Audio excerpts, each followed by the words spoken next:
Muy buenos días, que el Señor te bendiga en este día y que guarde tu vida, que te haga prosperar, que tengas un encuentro poderoso con su Espíritu Santo y que este día lo termines en una gran victoria, que al llegar la noche puedas contar las maravillas que Dios va a hacer en tu vida. Una vez más, yo quiero compartir contigo un devocional y le doy gracias a Dios por darme el privilegio de hacerlo. Y pues vamos a estudiar el último capítulo del libro de Esdras, el capítulo 10. Así es que te invito a que puedas abrir tu Biblia en el capítulo 10 del libro de Esdras y vamos a introducirnos en esta emocionante y sorprendente historia, donde vamos a ver cuán importante es el poder del arrepentimiento. Sabes que el arrepentimiento puede cambiar la historia de una persona, puede cambiar la historia de una familia, de una nación entera. Así es que eso fue lo que sucedió en este capítulo y vamos a hablar en primer lugar de lo que sucedió con Esdras. Vamos a ir al primer versículo como parte introductoria de este capítulo, donde dice: mientras oraba Esdras y hacía confesión llorando y postrándose delante de la casa de Dios, se juntó a él una muy grande multitud de Israel, hombres, mujeres y niños, y lloraba el pueblo amargamente. Este primer versículo en realidad encierra un significado muy importante. Vemos que este arrepentimiento, esta nueva oportunidad para la nación de Israel comienza con el clamor de un hombre llamado Esdras. Esdras era un sacerdote, Esdras era un escriba, era el que cogió la palabra del Señor y la introdujo, cogió la Torá y la introdujo nuevamente al pueblo de Israel, porque ellos ya se habían olvidado de las leyes de Moisés. ¿Ok? Entonces vamos a ver cómo fue, qué sucedió. Dice la palabra del Señor que Esdras es el que inicia haciendo una confesión a Dios de los pecados que había cometido Israel. Amada iglesia, el poder de esta oración, lo que provocó la oración de Esdras, no fue una confesión simple de palabras, sino que lo que provoca el milagro aquí, el avivamiento, el arrepentimiento en el pueblo, es de dónde salió esa confesión, es el corazón de donde brota esa confesión. Era un corazón lleno de arrepentimiento, a tal punto que dice la palabra del Señor que Esdras no comía, Esdras no dormía, lloraba todo el tiempo y dice la palabra de que él estaba postrado, estaba tirado en el suelo, llorando el pecado tan grave que había cometido Israel. ¿Sabes que aquí hay cómo te podría explicar? Hay un dato muy importante y es que nosotros podemos tomar esto también como un ejemplo. ¿Sabes lo importante que es que tú te acerques a Dios y pidas perdón por toda tu familia, por los pecados de toda tu familia?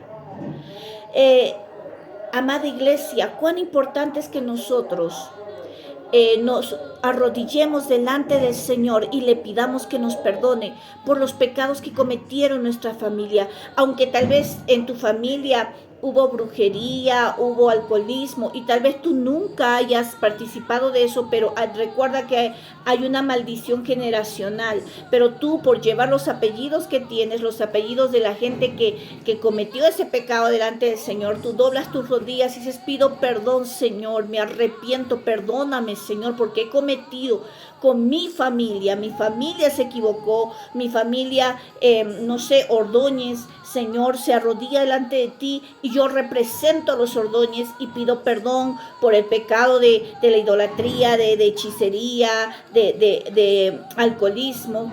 Esto es una bomba, esto es algo que dinamita el reino de las tinieblas. porque tú estás rompiendo toda maldición que cayó sobre tu familia. Estás acercándote a Dios y le estás pidiendo perdón por todos ellos. Es una cadena que se rompe, una opresión que se rompe, ¿no? Y eso fue lo que hacía Esdras. En realidad Esdras no había cometido los pecados que ellos habían cometido. Él era un sacerdote, pero dice la palabra que lloraba amargamente al punto que no comía, no dormía, estaba totalmente turbado y decía, perdónanos Dios, así totalmente derrumbado delante del Señor y tirado, postrado en el suelo del templo pidiendo perdón. Y mira, Dios oye este clamor por todo el pueblo, porque Esdras no estaba orando solo por él. Por eso es importante que aprendas a clamar por tu familia, por tu nación, por tu ciudad. Entonces, el Espíritu de Dios que había traído ese sentir en Esdras de tener ese arrepentimiento por todo el pueblo, también trae ese mismo arrepentimiento en todo el pueblo. Comenzó por Esdras, pero el Espíritu Santo, como dice la palabra, Él es el que nos trae la convicción de pecado, justicia y de juicio. Y qué maravilloso podemos ver aquí como un ejemplo real de cómo es cuando el Espíritu Santo trae convicción de pecado. Cuando el Espíritu Santo trae convicción de pecado, vas a llorar tus pecados. Realmente tus ojos se van a abrir. No solamente es decir, ay Dios, perdóname. No, vas a desgarrar tu alma y vas a decir, ¿cómo pude haber hecho eso? ¿Cómo? Estoy arrepentida, estoy arrepentido. Perdóname Dios, me avergüenzo de lo que hice. Se abren tus ojos y te das cuenta de lo que hiciste. Esa convicción solamente lo trae el Espíritu Santo. Y eso fue lo que pasó allí. Dice la palabra que pasó sobre los hombres, mujeres, niños, porque todos lloraban amargamente sus pecados. ¿Ok? Entonces, comenzando por esta atmósfera de arrepentimiento, cuando hay una atmósfera de arrepentimiento, hay liberación, hay milagros, hay nuevos comienzos, iglesia. Por eso yo le decía a alguien, es importante que haya un arrepentimiento genuino en nuestras vidas. Ahora, qué maravilloso es esto.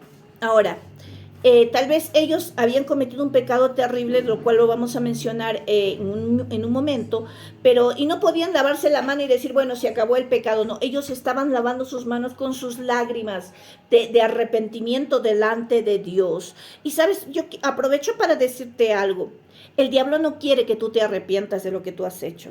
El diablo quiere que tú minimices el pecado y digas, pero eso, perdóname Dios, y sigo caminando. No.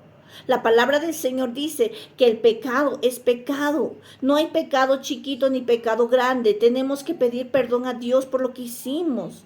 Sea con tu pensamiento, con tus palabras, con tus hechos, sea lo que hicieron tus padres. Ha llegado el tiempo donde todos tenemos que arrepentirnos. Y arrepentirnos por todo lo que hizo también nuestras familias. Ahora, cuando esto se suscita, Esdras estaba llorando arrepentido junto con todo el pueblo. Acá aparece un personaje nuevo en esta historia llamado Secanías. Este hombre era como uno de los líderes principales, ¿no? Y dice aquí, era hijo de Jehiel, y él también reconoce, dice, nosotros hemos pecado gravemente contra nuestro Dios. Pero yo conozco a Dios y yo creo que si estamos arrepintiéndonos de verdad, hay una oportunidad. Y este es el mensaje para hoy día también para nosotros. Si nos hemos equivocado y nos arrepentimos de verdad, hay una oportunidad. Y el arrepentirse es con acciones. No solamente aquí ya lloramos nuestro pecado, nos arrepentimos, nos avergonzamos, pero también con nuestras acciones.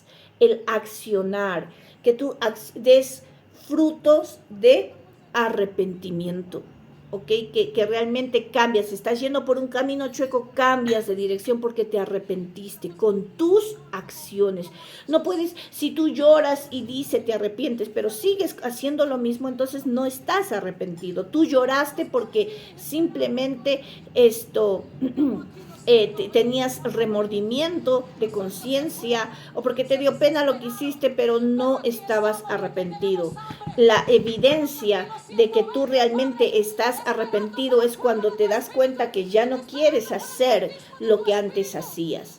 Entonces acá Secanías dijo, mira, Esdras dice, hemos pecado y nos arrepentimos. Ahora Secanías, que era un líder, dice, sí, hemos pecado, nos arrepentimos, pero hay una oportunidad. Y ese es el mensaje para hoy. Si te arrepientes y cambias de dirección, hay una oportunidad, ¿ok? En lo cual también me incluyo yo. Entonces, Secanías reconoce la gravedad del pecado, ¿ok? Pero sabía que el Espíritu Santo había visitado a Israel, había traído esta convicción de pecado y por lo tanto había una esperanza viva de volver a reconstruir sus vidas, de volver a empezar de nuevo, de volver a vivir la vida en abundancia de la cual la palabra nos habla. Y él dice, pero hay una oportunidad. Sí, hemos llorado, nos hemos turbado, pero hay una oportunidad. Entonces, mira, vamos a analizar aquí cuál era el pecado que había cometido Israel, ¿no? El famoso pecado, ese pecado tan terrible, tan grave. Secanías dijo, esto es grave, estamos graves, qué vergüenza. Esto, Dios nos puede destruir aún con el aliento de su nariz. ¿Sabes qué había hecho el pueblo de Israel? A mí me sorprende también. Ellos se habían casado o se habían unido con mujeres paganas.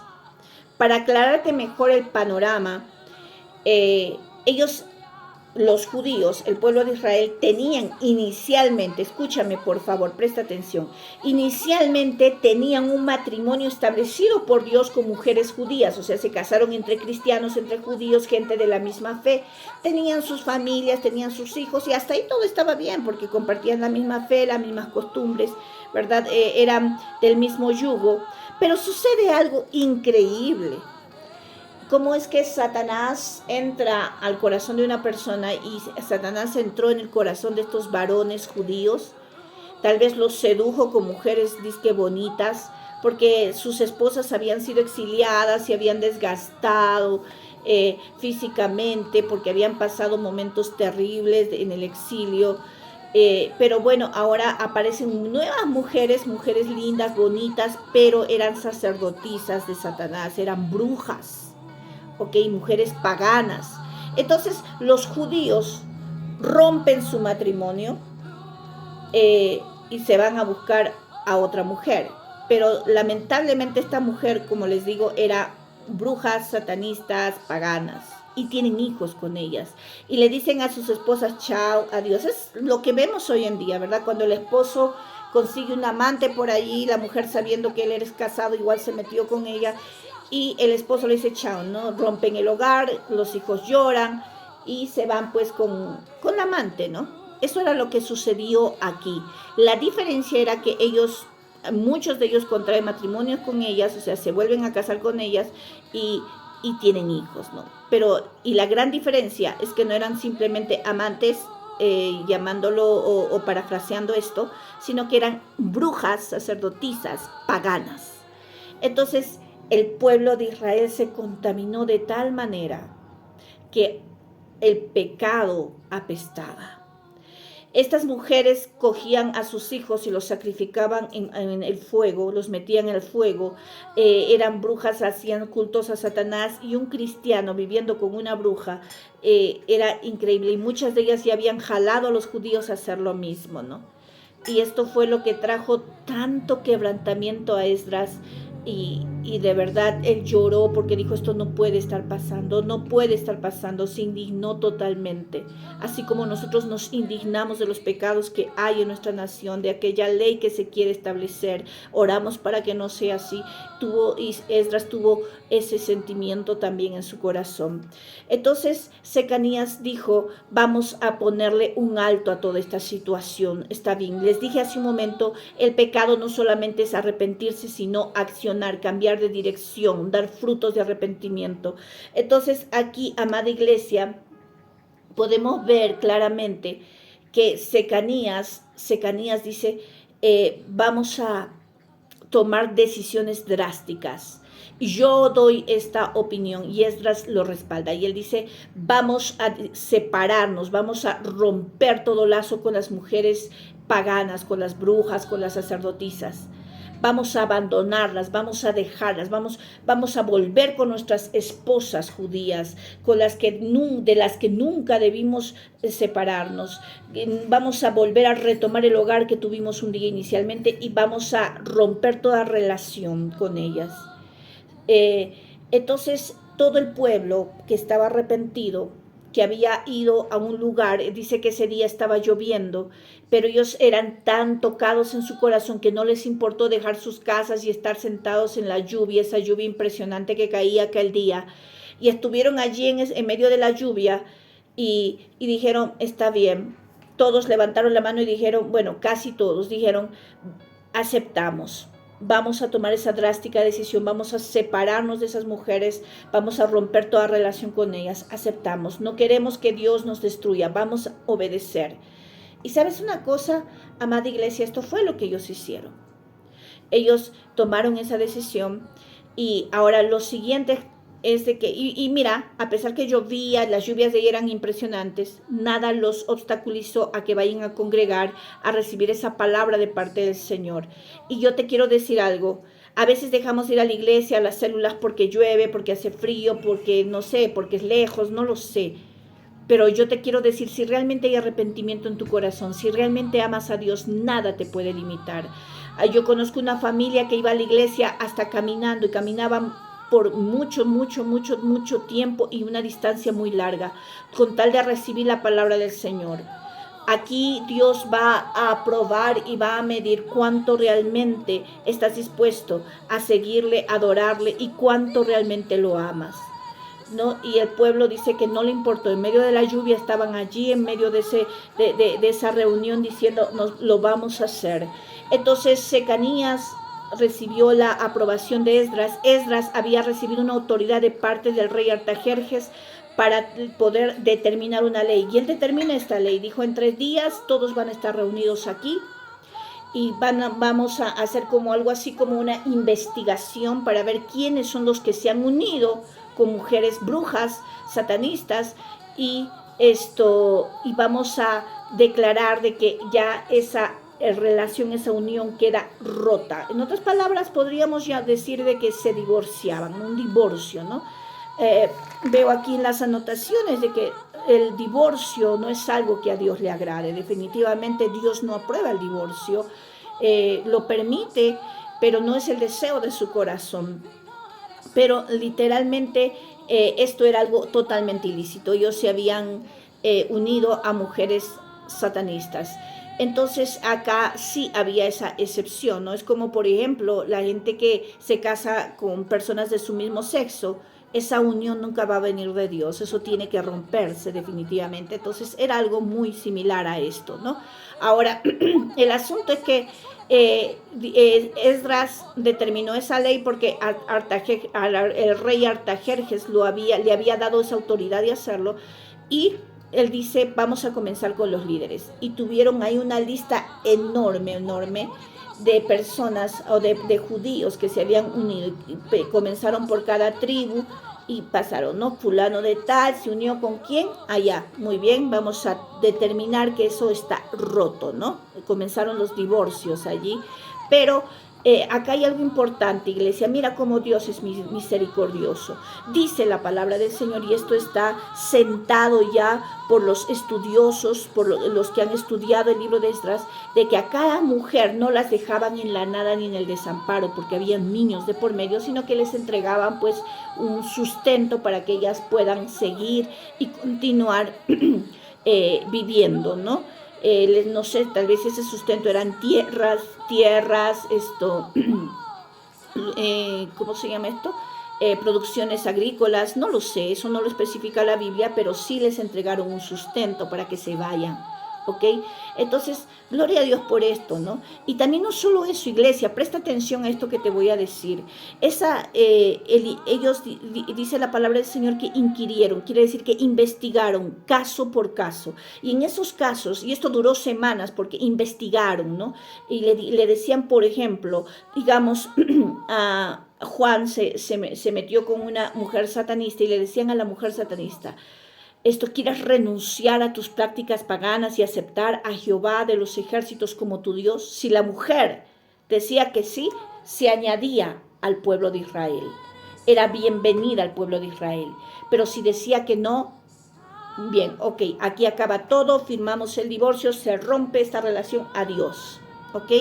Entonces también les dieron a ellas la oportunidad de pertenecer al pueblo de Israel. ¿Te das cuenta qué bueno es Dios? Dios siempre da una oportunidad. Entonces, ahora, acá sucede algo, ¿no? Muchas mujeres dijeron, sí, Jehová de los ejércitos será mi Dios. Él será mi Dios. Él será mi Dios. Y yo acepto pertenecer al pueblo de Israel. Y gloria a Dios, porque dicen las escrituras que algunas sí aceptaron a Jehová de los ejércitos como su Señor, como su Dios. ¿Ok? Entonces, qué importante es esto. Pero las que no quisieron, bueno, se fueron por el camino torcido, ¿no? Y bueno, continuamos con esto. Algún dato más importante que no quiero dejarlo pasar es de que a pesar de que o casi todo el pueblo, mencioné hace un momento, estuvo de acuerdo con estas decisiones drásticas, hubieron 4 varones que no estuvieron de acuerdo. Tal vez estaban muy enamorados de sus esposas, tal vez les pareció muy drástica esta medida, esta ley. Y ellos eran Jonatán, Jasías, Mesulán y Sabetai. Mesulán y Sabetai eran levitas, ¿no? Raro, ¿no? Que un levita, en vez de decir gloria a Dios, sí Señor, voy a exterminar el pecado de mi vida, dijeron, pues no, yo no quiero, no estoy de acuerdo, ¿no? Y bueno, se fueron tal vez con los satanistas. Y bueno, qué pena por ellos. Pero dice aquí la palabra del Señor, que 114 esposas extranjeras se negaron a aceptar al Dios de Israel y tuvieron que divorciarse. O sea, 114 mujeres no aceptaron a Jehová como el Dios de Israel y tuvieron que divorciarse. Pero también dice, hubo algunas que decidieron aceptar a Jehová como su único Dios y unirse al pueblo de Israel. Por si acaso, dice acá su ruptura con el pueblo de Israel se basó en la fe, ¿no? Que no compartían la misma fe, no era la raza, no había otra razón, sino era una cuestión de fe. Y quiero terminar con esto, ¿no? Recuerda que hay cosas en la vida que tal vez Dios las va a aceptar, pero hay cosas que Dios nunca las va a negociar. No era negociable la fe de ellos, no era negociable la fe de ellos, por más enamorados que estaban de las mujeres brujas paganas, tenía que llegar el momento de cortar eso. Si hay pecado en nuestra vida y nosotros sabemos y Dios sabe cuál es, tenemos que cortar con eso, ¿no? Aunque implique dolor, sufrimiento, aunque implique que tengas que borrar de tu Messenger, de tu WhatsApp a alguien, eliminarlo, bloquearlo, tienes que hacerlo. ¿Por qué? Porque es mejor que agrades a Dios, que vivas una vida lejos de Él. Y recuerda que una vida lejos de Él es un camino que te lleva a la muerte. Que el Señor te siga bendiciendo en este día. Espero que esta lección haya penetrado tu corazón y haya hecho lo que la palabra tiene que hacer en nuestra vida, porque la palabra es viva y eficaz. Bendiciones.